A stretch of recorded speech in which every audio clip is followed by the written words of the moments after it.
Should we even have to select this?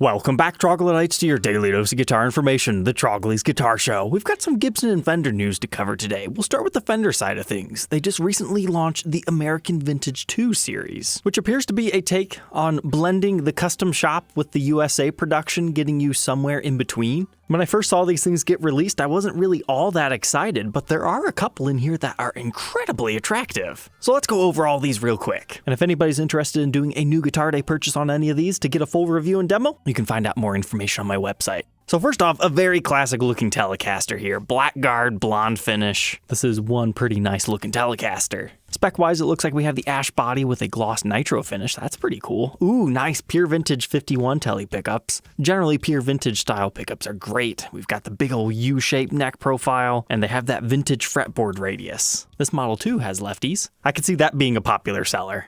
But one of my favorites from this new series is actually the 66 Jazzmaster. You've got Dakota Red with matching headstock. Ooh, the return of Lake Placid Blue. They just recently did an anniversary model that sold out really quickly and was selling for premiums on the used market. You can check that out in this episode. So that's cool to see that come back. And then it looks like we got also the 3-color Sunburst. For me, this Dakota Red is striking. So as far as specs, alder body, gloss nitro, C-shaped neck, pure vintage pickups, those are the good ones. Love them. And a round lamb fretboard. Next up, kind of a quirky looking P-bass here. It's a 54 style. In your choice of blonde or sunburst. Okay, that's kind of a tough choice. It's got the specs as you see on the screen. It's kind of a quirky looking bass. I'm not sure if I'd really want to demo one of these, but nice simple controls and some pretty serious wood grain on the stock photo. But what's going on with our 57 Stratocaster? We got seafoam green, 2-color sunburst, very traditional. And ooh, nice vintage blonde with the matching maple neck aged. And depending on what finish you choose, depends on alder or ash body. They're doing the V-shaped neck, nice, and once again the pure vintage pickups. I bet if you're looking for a great vintage style player Stratocaster, these are gonna be rockin'. I really like the look of that one. However, it's nice they actually give you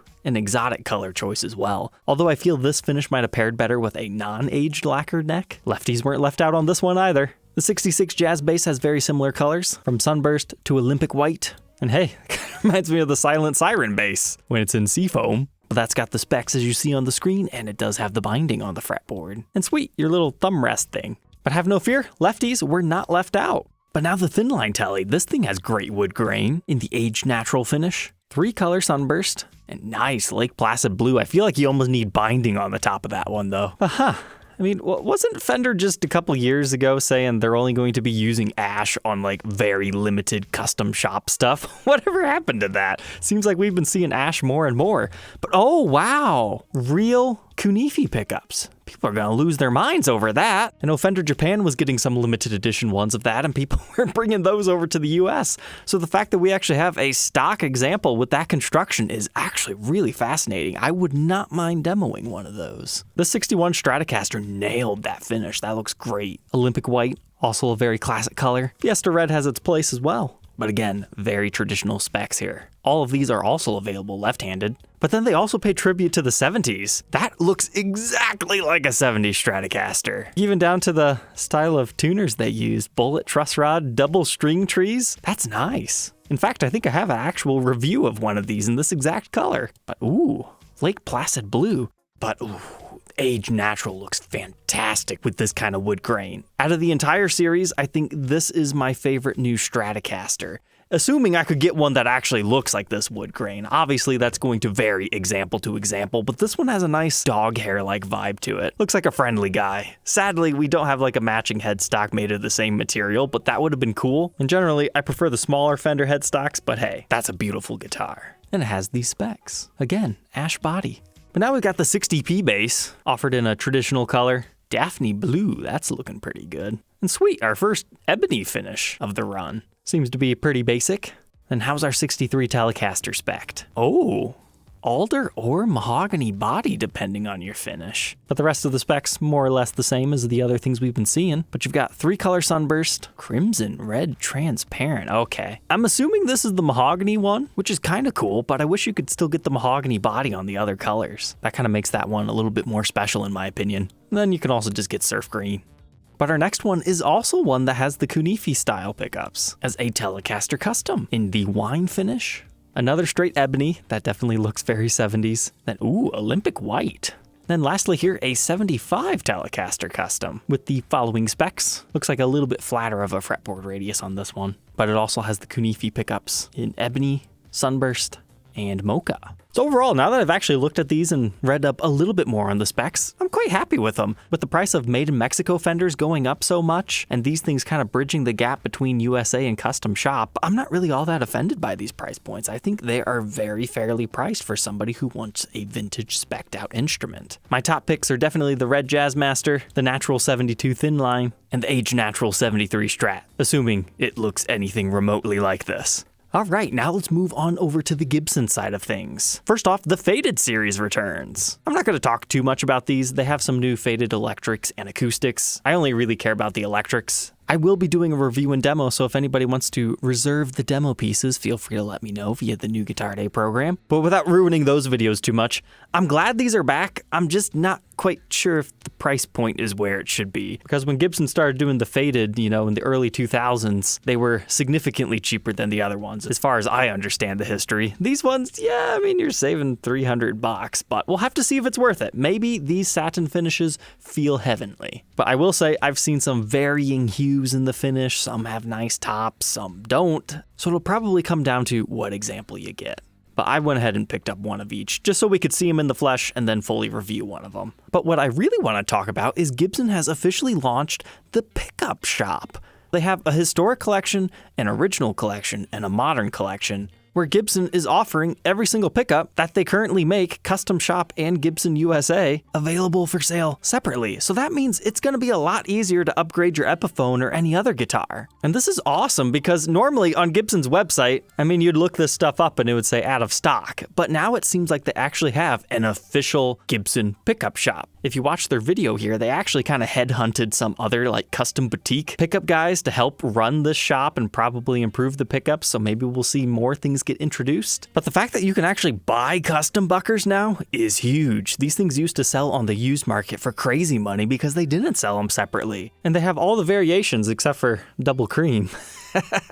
So zebra, double black, you can pick your covers. You can also buy them in sets for the custom shop. So all things considered, $500, that doesn't seem that bad. Or as low as $229. But where I was really shocked is the Gibson USA stuff. $119 for a brand new dog ear P90. Trust me, those were selling on the used market pretty solidly for $180. And for example, a set of used 57 classics, you could get up to $300. Especially Dirty Fingers, I was pretty successful in selling those between $300 to $350 a set for used ones. So now that you can actually buy them brand new for about $250, these are really attractive price points. And it shows Gibson is wanting to pump out a whole bunch of these. They're not pricing them high, so they only have to sell so many. And heck, we can get mini humbuckers now, the 70s tribute pickups that you used to not be able to get in anything besides the 70s Flying V and Explorer. Look at this, the T-Type pickups, if you want a T-Top inspired one.